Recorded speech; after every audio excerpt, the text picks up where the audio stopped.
राम नाम मणि दीप धरूं, जीह दे हरिद्वार।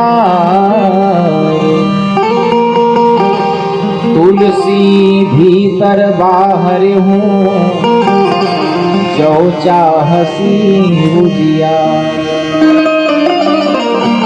अगर भीतर और बाहर दोनों तरफ उजाला चाहते हो तो जी है दे हरिद्वार।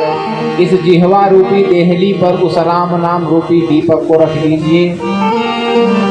तो अंदर बाहर का दो तात्पर्य, एक तो आपका संसार में भी कल्याण होगा, ये अंदर की बात है, और जब इस धरा धाम को छोड़ करके जब परम धाम को जाएंगे तो वहां भी आपका कल्याण होगा। इसलिए हमें नित्य राम नाम का जप करना चाहिए। और इसको कथा सुन के केवल एक कान से सुन के निकाल मत देना दूसरे कान से। कथा सुनने का पहले कि राम नाम जपना, जप किया जाए राम नाम का।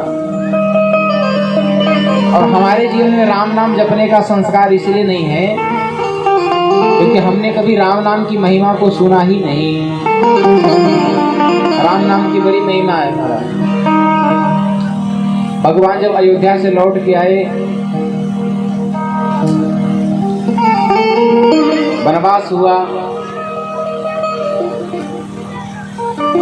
सीता जी का हरण हुआ, भगवान लंका तक गए, रावण आदि का संहार किए, और पुनः जब अयोध्या को पधारे, राम राज्य की स्थापना भी हो गई। तो एक दिन की बात है, राम जी की माता कौशल्या जी और अगस्त ऋषि की पत्नी लोपामुद्रा जी और हनुमान जी की माता अंजना, ये तीनों माताएं बैठ करके आपस में बात कर रही थी। कौन कौन? राम जी की माता जी, अगस्त ऋषि की पत्नी और हनुमान जी की माता जी। तीनों लोग आपस में बातें कर रही थी कि भाई देखो, कौशल्या जी ने कहा कि मेरे राम ने बहुत बड़ा काम किया। क्या काम किया? कहा संसार में आज तक कोई समुद्र में पुल नहीं बना था। आज तो जो 100, 200, 400 मीटर का ओवर ब्रिज बन रहा है वो भी टूट जा रहा है। पता नहीं कैसे इंजीनियर। इसका मतलब है कि राम जी के जमाने के बंदर भालू वाले इंजीनियर ठीक थे, आज के जो पढ़े लिखे वो ठीक नहीं है। अभी नाथ नील नल का भी दो भाई, एक दो इंजीनियर थे पुल बनाने वाले। वो इंजीनियर बनाए कि पत्थर आज भी समुद्र में तैर रहा है, और आज के इंजीनियर है जो 1 महीने भी नहीं था, पुल 2 महीने 4 महीने गिर जा रहे हैं। तो कौशल्या जी ने कहा मेरा बेटा सबसे महान है क्योंकि उसने समुद्र में पुल बांध दिया। लेकिन वहीं अगस्त जी की पत्नी लोपामुद्रा बैठी थी, उन्होंने कहा बस आपके बेटे ने इतना काम किया। हमारे स्वामी जी ने तो 3 अंजलि जल में पूरे समुद्र को पी लिया था। जिस समुद्र में पुल बांधे हैं उसको हमारे स्वामी जी 3 बार में गटक गए थे। रामाय रामभद्राय रामचंद्राय वेधसे, रामाय नमः, रामभद्राय नमः, रामचंद्राय नमः, ये 3 बार मंत्र का उच्चारण करके अगस्त जी पूरे समुद्र को पी गए थे। तो इसका मतलब राम जी से भी बड़ा कौन हो गया? अगस्त जी। तो इन्होंने तो पुल ही माना था, वो तो पी गए पूरे समुद्र के जल। तब तक अंजना भैया बोली नहीं नहीं नहीं नहीं, ना आपका बेटा महान है ना आपका पति, बेटा तो मेरा महान है। कहा कैसे? कहा एक बार में छलांग लगाई तो भारत से श्रीलंका पहुंच गए थे। तो बड़ा कौन? हनुमान जी बड़े हो गए। अब तीनों माताएं आपस में मेरा बेटा बड़ा तो मेरा पति बड़ा, तो चल रहा था ये संवाद। तब तक भगवान राम वहीं बगल से जा रहे थे, देखा तीनों माताएं आपस में बात कर रही थी। कौशल्या जी ने राम जी को बोला, राम जरा इधर आओ। राम जी बोले माता क्या क्या है? बोले जरा एक निर्णय करो कि तीनों में कौन महान है। एक ने पुल बांधा, एक ने पी लिया, एक ने छलांग लगा के कूद गए। तो राम जी ने बड़ा सुंदर उत्तर दिया, कहा मैया न मैं बड़ा हूँ, न अगस्त ऋषि बड़े हैं और न हनुमान जी बड़े हैं। तो कहा फिर बड़ा कौन है? कहा अच्छा बताओ, जब राम जी पुल बंधवा रहे थे समुद्र में तो पत्थर पे क्या लिखा जा रहा था? राम। और कहा हनुमान जी जब छलांग लगाए थे तो क्या जुबान से बोले थे? जय श्री राम। और अगस्त जी समुद्र पिए थे तो क्या बोले? रामाय नमः, रामभद्राय नमः, रामचंद्राय नमः। इसका मतलब ये तीनों ने कोई कमाल नहीं किया, इन तीनों के पीछे जो राम नाम है उस राम नाम ने कमाल किया। अरे राम न सकहि नाम गुण गाई, राम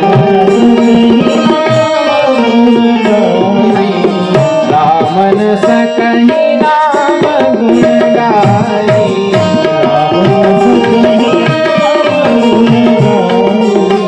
राम न सकहि नाम गुण गाई, राम न सकहि नाम गुण गाई, राम न सकहि नाम गुण गाई, राम न सकहि राम जी स्वयं अपने नाम के गुणों का बखान नहीं कर सकते, इतनी महिमा है राम नाम की। तो जो राम नाम समुद्र में पत्थर को तैरा सकता है, क्या वो राम नाम हमारे जीवन को इस भव सागर से उस पार नहीं लगा सकता? लगा सकता है, लेकिन जब राम नाम का जब उस श्रद्धा और विश्वास के साथ किया जाए तो। राम नाम की कितनी महिमा आपसे बताऊं। एक 5 वर्ष का बालक राम नाम जप करके भगवान को प्राप्त कर लिया। हमारा तो 50 वर्ष बीत रहा है, घर में खाली शौचालय में टाइल्स लगवाते है कि नहीं, वो भी नहीं लग पा रहा है। शौचालय में लगा तो आंगन में नहीं लगा, आंगन में लगा तो यहाँ नहीं लगा, वहां नहीं लगा तो वहां नहीं लगा, इतना करते करते जीवन बीत गया। तो 1 लाख 2 लाख 4 लाख हम लोग टाइल्स नहीं लगवा सके और जीवन बीत गया हम लोगों का। लेकिन 5 वर्ष का बालक भगवान को पा लिया। कैसे? तो केवल भगवान के नाम का स्मरण करके। ध्रुव सगलानी जप्यूं हरि नामो,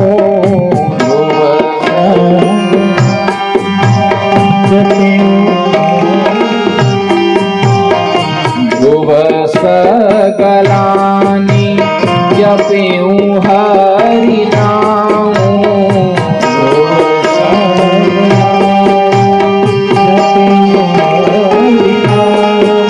हरि पायां अचल अनुपम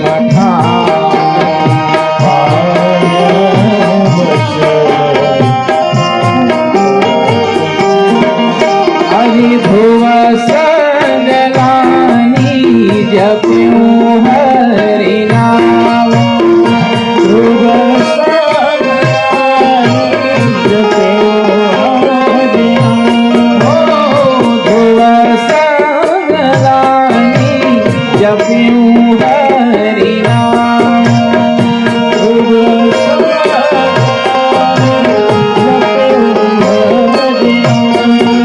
हरि पायां अचल अनुपम ठामो,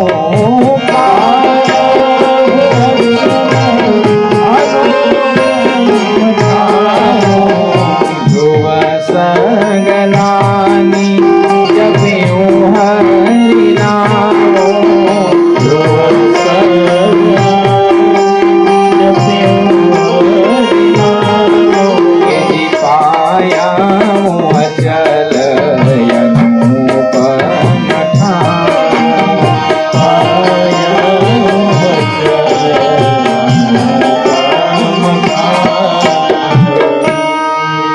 तो ध्रुव जी महाराज 5 वर्ष के थे। एक दिन इनके पिताजी राजगद्दी पे सिंहासन पे बैठे थे। ये सोचे कि जाकर के हम भी पिताजी की गोद में बैठ जाएं। और जो ही पिताजी की गोद में बैठे तब तक सौतेली माता आ गई। वो हाथ पकड़ करके पिताजी की गोद से नीचे उतार दी। कहा अगर तुम्हें इस गद्दी पे बैठना है, पिता की गोद में बैठना है, तो पहले तुम मरो और मर करके हमारे पेट से पैदा हो, तब तुम इस गोद पे बैठने का अधिकारी हो। बड़ा दुख हुआ। ध्रुव जी महाराज रोते रोते अपनी माता जी के पास गए। बोले बड़ी माता ने ऐसा ऐसा कहा है। तपसा आराध्य पुरुषम, ध्रुव जी ने संकल्प किया कि अब मैं इस गद्दी पे तब तक नहीं बैठूंगा। ध्रुव जी महाराज माता की आज्ञा को लेकर के जंगल में चल दिए तप करने के लिए, और नारद जी के द्वारा उनको मंत्र उपदेश मिल गया। नारद जी ने कहा इसी मंत्र का जप करो। भगवान श्रीमन नारायण के मंत्र का जाप करने लगे। 5 वर्ष की अवस्था में ही उन्होंने भगवान को प्राप्त कर लिया, भगवान सामने प्रकट हो गए। इन्होंने बहुत प्रेम से नहीं जपा था, कहा ध्रुव सगलानी, भले ग्लानि बड़े दुख पूर्वक जपा था, और फिर भी भगवान के नाम के प्रभाव से भगवान का दर्शन हो गया। क्योंकि नाम के पुकारने से नाम ही हमारे सामने उपस्थित हो जाता है। जैसे यहाँ लाखों की भीड़ हो और आपसे कोई ये कह दे कि जो व्हाइट शर्ट पहने उसको बुला लाओ, और यहाँ आए आपको व्हाइट शर्ट वाले 3 लोग मिल गए, तब कैसे पहचानोगे? लेकिन कोई ये बता दे कि जाओ पंडाल में उसका नाम दिनेश है, तो आप वहीं से बुलाओगे भैया दिनेश, तो जो दिनेश होगा आपकी तरफ देख लेगा तुरंत। आपने दिनेश को कभी नहीं देखा है, बात समझ में आ रही है? वैसे ही आपने भगवान को कभी नहीं देखा है, लेकिन जब भगवान के नाम लेके पुकारोगे राम, तो राम प्रकट हो जाएंगे। ये राम नाम और राम नाम के जपने का कितना फल है? कहा भगवान विष्णु के सहस्त्र नाम 1000 बार, भगवान के 1000 नाम लेने का जो फल है वो 1 बार राम कहने का फल है। मतलब चाहे भगवान का आप 1000 नाम जप लो और चाहे 1 नाम जप लो। एक बार भगवती पार्वती विष्णु सहस्त्र नाम का पाठ कर रही थी।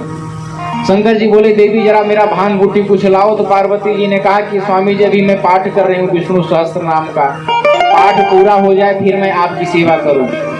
भगवान शंकर ने कहा क्यों इतने परेशान हो, आओ एक ऐसा उपाय बता देता हूँ, 1000 नाम लेने से क्या फायदा, 1 नाम लो उतना बराबर फल मिल जाए। पार्वती जी छोड़ करके आई अपने पूजा पाठ को, शंकर जी से पूछी भैया वो कौन सा मंत्र है जरा मुझे आप बताओ। तो भगवान शिव ने कहा वो मंत्र है राम। और जब राम नाम की महिमा भगवान शिव ने पार्वती जी को सुना दी, तब से पार्वती जी भगवान के 1000 नाम नहीं जपती, केवल 1 नाम जपती, राम। राम नाम की शास्त्रों में अनंत महिमा बताई गई है। और देखो प्यारे, एक सिद्धांत समझो, अगर कोई व्यक्ति सो रहा है और उस सोते हुए व्यक्ति को आपने बुलाया, मान लो उसका नाम देवदत्त है, अब आपने कहा देवदत्त उठो, तो वो जो व्यक्ति है वो नाम सुनने के बाद उठा कि उठने के बाद नाम सुना? क्यों महाराज? कोई व्यक्ति सो रहा है और हमने उसको बुलाया कि देवदत्त उठो, और देवदत्त बिस्तर छोड़ के खड़ा हो गया, तो उसने नाम सुना तब उठा कि उठने के बाद नाम सुना? नाम सुना तब उठा, तो उसका सोना व्यर्थ हो जाएगा, फिर सो कैसा रहा है? आ रही बात समझे आप लोगों को? और यदि आप ये कहें नहीं उठा तब सुना, तो बुलाने वाला व्यर्थ हो जाएगा, क्योंकि बिना सुने ही उठ गया। तो कहा ये कैसे उठा फिर वो? कहा वो जो राम शब्द है ना, वो शब्द में वैसी शक्ति है। तो कोई भी शब्द, हमारे यहाँ शब्द को ब्रह्म माना, ज्यादा विस्तार में नहीं जाऊंगा, वो सब शास्त्रीय विषय है, लेकिन अनादि निधन ब्रह्म शब्द तत्वम यदक्षरम विवर्तते अर्थ भावेन प्रक्रिया जगतो यतः। वो शब्द में ही शक्ति है, न कहने वाले में न सुनने वाले में वो शक्ति है। बस उसी प्रकार से जब हम राम नाम का उच्चारण करते हैं तो वो परमात्मा हमारे और उस नाम के प्रभाव से आकृष्ट हो जाता है और हम पर अपनी कृपा दृष्टि कर देता है। इसलिए राम नाम का जप करोगे तो संसार में भी सुख मिलेगा और मरने के बाद भी, शरीर त्यागने के बाद भी सुख मिलेगा। इसलिए शास्त्रों ने कहा कि जब तक शरीर है इस शरीर से राम नाम का जप कर लो भैया। दुनियादारी में जो इतना स्नेह फैलाए हो,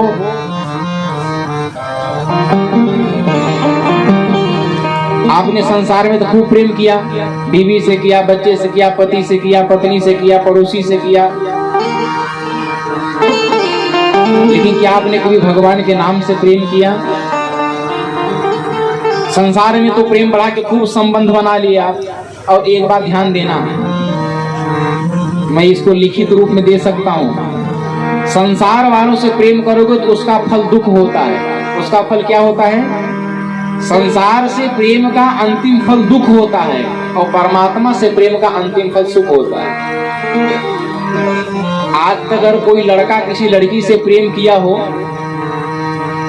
उससे पूछो कि उसको प्रेम के बाद उसे सुख मिला कि दुख मिला है, तो आपको 99.9% यही मिलेगा, दुख मिला है। क्यों? क्योंकि आपने शरीर से प्रेम किया, कभी आत्मा से प्रेम नहीं किया। इस बात को समझना ध्यान से। कोई हमसे प्रेम क्यों करता है भाई? अगर आपसे किसी ने प्रेम किया तो उसका कारण क्या है, इसको समझो ध्यान से।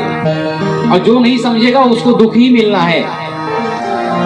अगर आपसे किसी ने प्रेम किया तो या तो आपकी सुंदरता को देख के प्रेम किया, फर्स्ट पॉइंट, या तो आपने उसके धन संपत्ति को देख के आपसे प्रेम किया, अथवा आप मान लीजिए बहुत सुंदर गाते हैं इसलिए आपसे प्रेम कर लिया वो, या बहुत सुंदर आप बजाते हैं इसलिए प्रेम कर लिया वो। इसका मतलब क्या? इसका मतलब वो आपसे प्रेम नहीं कर रहा, उसको सुंदरता प्रिय है, उसको अच्छा गाना बजाना प्रिय है, उसको संपत्ति प्रिय लगती है, आप नहीं प्रेम प्रिय। तो जब आपसे सुंदर व्यक्ति मिलेगा उसको तो आपको छोड़ देगा। जो आपकी गायकी पे फिदा है, जब आपसे सुंदर कोई गायक मिलेगा तो आपको छोड़ के उससे चला जाएगा। जब आपके धन को देखकर कोई आपसे प्रेम करा तो आपसे ज्यादा धनवान जब उसको कोई मिलेगा छोड़ देगा। आप उसको साइकिल से घुमा रहे हो, जिस दिन उसको ये डिलक्स से घुमाने वाला मिल जाएगा तो साइकिल वाला छोड़ देगा। अगर वो किसी एचएफ डिलक्स वाले से प्रेम करे, कोई बुलेट पे बैठा के घुमाने वाला मिल गया तो आपको छोड़ देगी। अगर आप उसे बुलेट पे घुमा रहे हो, उसे कार में कोई घुमाने वाला मिल जाएगा तो आपको छोड़ देगी। दुनिया का यही सच है, इसको स्वीकारो चाहे मत स्वीकारो। इसीलिए संसार से प्रेम मत करो, क्योंकि संसार के प्रेम का अंतिम फल दुख ही होता है। भैया न विश्वास हो तो करो और फिर भुगतो, तब आकर हमसे बात करना, महाराज जी ठीक कर ले। तो महाराज कहा है आप तो दुनिया से प्रेम करने के लिए मना कर, तो प्रेम किससे करें हम? तो शास्त्र कहता है कि राम के नाम से प्यार कर लीजिए और सारे प्यारों का झंझट हटा दीजिए। राम के नाम से सारे प्यारों राम के नाम से प्यार कर लीजिए, झूठे प्यारों से झंझट हटा लीजिए।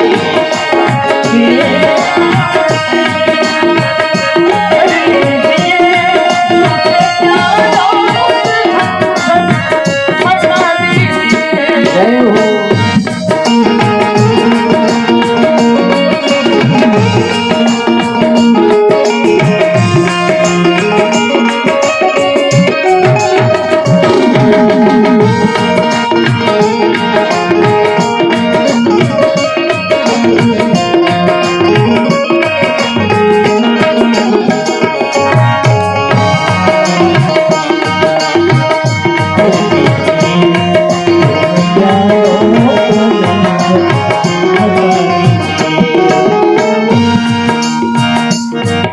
दुनिया में सच्चा साथी कौन है? साथी मतलब समझते हैं, जो साथ साथ चलने वाला हो, उसका नाम साथी है। और आपकी दुनिया में जितने साथी होंगे,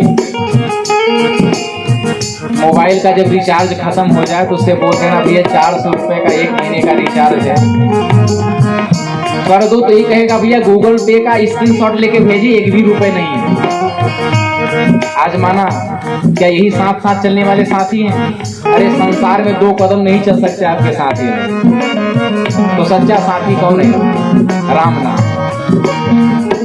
राम का नाम सच्चा संघाती बने, राम का नाम सच्चा संघाती बने, दोनों लोगों का सच्चा ये साथी बने, दोनों लोगों का सच्चा ये साथी बने। राम का नाम सच्चा संघाती बने, राम का नाम सच्चा संघाती बने, दोनों लोगों का सच्चा ये साथी बने। दोनों लोगों का साथी बने। ऐसा विश्वास मन में बैठा लीजिए, विश्वास मन में बैठा लीजिए। झूठे प्यारों से झंझट हटा लीजिए।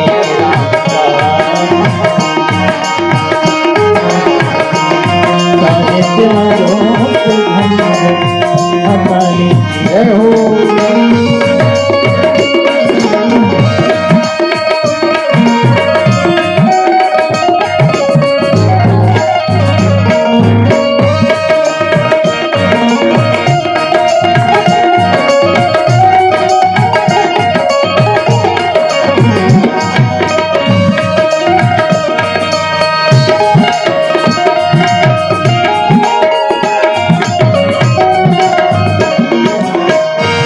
देखो भैया, राम जी तो अवतार लेकर के एक सबरी का ही कल्याण किए थे, लेकिन भगवान का नाम ना जाने कितने की मति को सुधार रहा है। राम जी के अवतार से तो किसी एक का कल्याण हुआ, लेकिन राम जी के नाम के प्रभाव से अनेकों का कल्याण हुआ। नाम ले करके गणिता अजामिल तरे, नाम ले करके गणिता अजामिल तरे।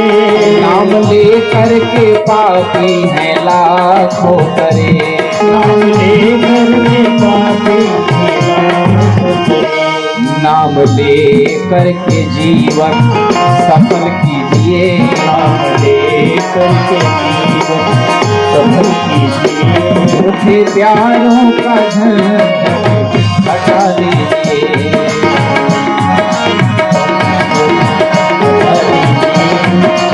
प्यारों का झंझट हटा दीजिए।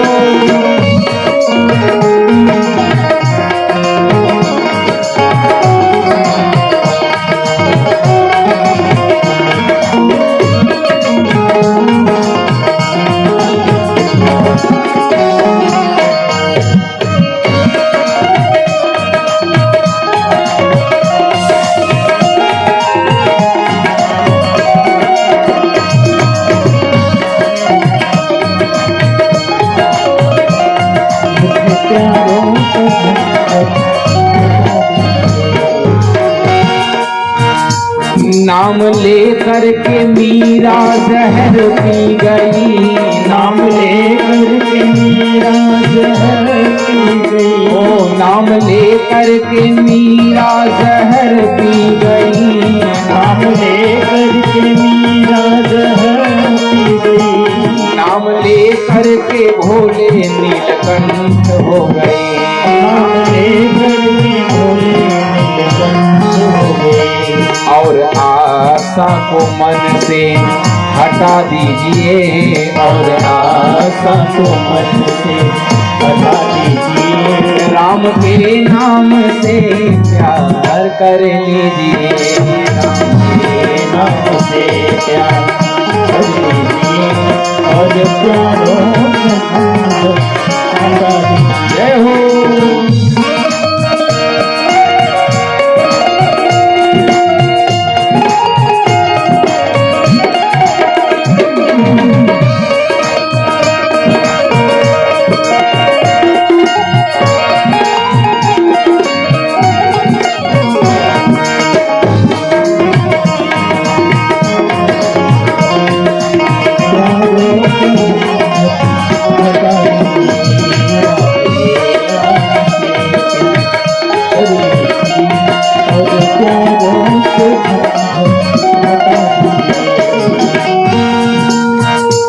काम करते चलो, काम करते चलो, नाम जपते चलो। काम करते चलो, नाम जपते चलो। कोई भूखा मिले टुकड़ा देते चलो। कोई भूखा मिले टुकड़ा देते चलो। ऐसी सेवा को मन में बैठा लीजिए। सेवा को मन में के प्यारों से झंझट हटा लीजिए, राम से प्यार कर लीजिए, उसके प्यारों से झंझट हटा लीजिए। ओ राम के नाम से प्यार कर लीजिए, मुझे प्यारों से झंझट हटा लीजिए। राम के नाम से प्यार कर लीजिए, उसके प्यारों से झंझट हटा लीजिए। श्री राम नाम भगवान की जय। महाराज राम नाम की बड़ी महिमा है। गोस्वामी जी ने बालकांड के दोहा नंबर 19 से लेकर 27 तक 9 दोहे में राम जी के नाम की ही महिमा का वर्णन किया। समय कितना हुआ? 11 तक समापन हो गया। अच्छा है। श्री सीतारामचंद्र भगवान की। देखिए आज कथा का प्रथम दिवस रहा तो कुछ अव्यवस्था विलंब रही।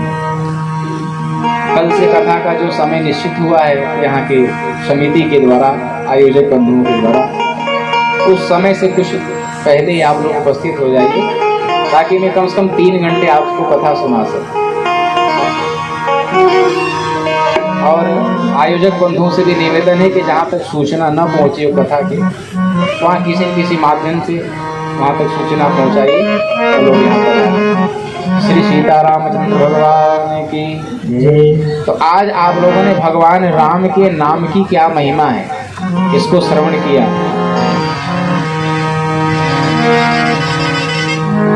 बस इतना आप लोग जान लो कि राम नाम के उच्चारण से भुक्ति और मुक्ति दोनों मिलती है। भुक्ति मतलब संसार का जो भोग है, जो संसार की आवश्यकताएं हैं वो भी मिलेंगी और मुक्ति भी मिलेगी। आप कहीं महाराज राम नाम से भोग कैसे मिलेगा, संसार की सामग्री कैसे मिलेगी? तो ध्यान दो प्यारे, जब आप कोई गाड़ी लेते हो, जब कोई बंगला लेते हो या ऐसे कुछ भी सांसारिक काम करते हो तो बीच में ही वो काम नष्ट हो जाता है, वो पूरा नहीं हो पाता है। कोई बिजनेस शुरू करते हो तो टूट जाता है। ऐसा क्यों? क्योंकि आपके पाप अधिक होते हैं, पुण्य कम होते हैं। वो पाप के अधिक होने से, क्योंकि पाप का फल है दुख। पाप का फल क्या है? जैसे आम का पेड़ लगाते हैं तो बौर में क्या लगता है? आम लगता है, वो फल है। तो वैसे ये जो पाप है ये वृक्ष के समान है, और पाप रूपी वृक्ष में कौन सा फल लगता है? दुख रूपी फल लगता है। तो आप जितना कुछ भी करते हैं उसमें आपको कठिनाई इसलिए मिलती है क्योंकि आपका पाप ज्यादा होता है, पुण्य कम होता है। और जिसका पुण्य ज्यादा होता है वो एक्सीडेंट चाहे जैसे हो जाए, गाड़ी तहस नहस हो जाए, लेकिन वो व्यक्ति बच जाता है। और काफी बार आपने देखा होगा गाड़ी को कुछ नहीं होता लेकिन अंदर बैठा व्यक्ति से सीताराम हो जाता है। क्यों? क्योंकि उसके पुण्य में उतना सामर्थ्य नहीं होता कि उसकी रक्षा कर सके। इसलिए अपने पुण्य को बढ़ाना चाहिए। हम लोग नित्य अपने पाप को बढ़ा रहे हैं। कैसे पाप को बढ़ा रहे हैं? 6 दिन की कथा में आपको पता चलेगा पाप कैसे बढ़ता है, पुण्य कैसे बढ़ता है। तो जब आप राम नाम का जप करते हो तो पाप कम होता है और पुण्य बढ़ता है। जब पुण्य बढ़ता है तो पुण्यशाली व्यक्ति जो भी कार्य करना प्रारंभ कर देता है वो कार्य में सफलता उसको मिल जाती है। और पाप में जीवन जिसका है, जिसका जीवन पाप से भरा है, वो जिस कार्य को, वो किसी कार्य को छुएगा वो काम नष्ट हो जाएगा। अरे बात समझ में? वही गाड़ी हम चलवाते हैं, नहीं चलवा पाते, वही गाड़ी कोई बेच देते हैं तो उसको एक गाड़ी से 5 गाड़ी खरीद लेता है। वही गाड़ी वो चलवा रहा है, उसके यहाँ तो एक गाड़ी से 5 हो गई, हम तो 1 लाए तो वहाँ 0 पे आ गए। इसका मतलब समझ रहे हैं? पाप अधिक होता है तो पाप अधिक होने से देवता सहायता नहीं करते, और जब देवता सहायता नहीं करते हैं तो व्यक्ति को दुख ही प्राप्त होता है। इसलिए भुक्ति मुक्तिम च विन्दति, ये शास्त्र कहता है। जगत जैत्रैक मंत्रेण राम नामनाभिरक्षितम यह धारेत कंठे तस्य, जो इस राम नाम को अपने कंठ में धारण कर लेता है उसको भुक्ति और मुक्ति दोनों मिलती है। ये राम नाम का प्रभाव है। वो स्वामी जी ने कहा कि जो आप ग्रंथ लिख रहे हो इस ग्रंथ में किसका वर्णन है? तो ध्यान देना, इस रामचरितमानस से 5200 चौपाई है। जैसे जय हनुमान ज्ञान गुण सागर, जय कपीस तिहु लोक उजागर, राम दूत अतुलित बलधामा, अंजन पुत्र पवन सुखनामा। इसे कहते हैं एक चौपाई। एक चौपाई ऐसी ऐसी चौपाइयाँ रामचरितमानस में 5200 चौपाई, 5200। तो किसी ने गोस्वामी जी से पूछा कि इस मानस में क्या है, तो गोस्वामी जी ने कहा इसमें केवल 2 अक्षर मैंने लिखे हैं, एहि मह रघुपति नाम उदारा, अति पावन पुराण श्रुति सारा। कहा इस पूरे रामचरितमानस केवल 2 अक्षर हैं, रा और म, और जिसके पास पुस्तक हो जाके पढ़ लेना। 5200 चौपाई में से कोई ऐसी चौपाई नहीं जिसमें र और म न हो। आप पहले दोहे से शुरू करो, बंदौ गुरु पद पदम परागा सूर्य सुभाष सर, तो बंदौ गुरु, गुरु में र आ गया कि नहीं, देखो पदु म आ गया, परागा अमी या मूरी दूसरी चौपाई, मकार आ गया, रकार आ गया, चूरन चारु समन सकल भव रुज परिवारो, सुकृत शंभु तन विमल विभूति, मंजुल आ गया मकार फिर से, मंजुल मंगल मोद प्रसूति। अर्थात इस 5200 चौपाई में कोई ऐसी चौपाई नहीं जिसमें र और म न हो। इस ग्रंथ की विलक्षणता है। तो गोस्वामी जी का इस ग्रंथ में मैंने केवल राम नाम का ही प्रतिपादन किया, एहि मह रघुपति नाम उदारा। ये भगवान श्री राम के नाम से ही ये ग्रंथ भरा पड़ा है। अगर किसी को 5200 चौपाई पढ़ने का अवसर न मिले, मौका न मिले, तो जिन दिन भर में केवल एक बार वो राम नाम ले, राम बस सो के उठो एक बार बोल दो, तो पूरे ग्रंथ को पारायण का पढ़ने का फल मिल जाता है।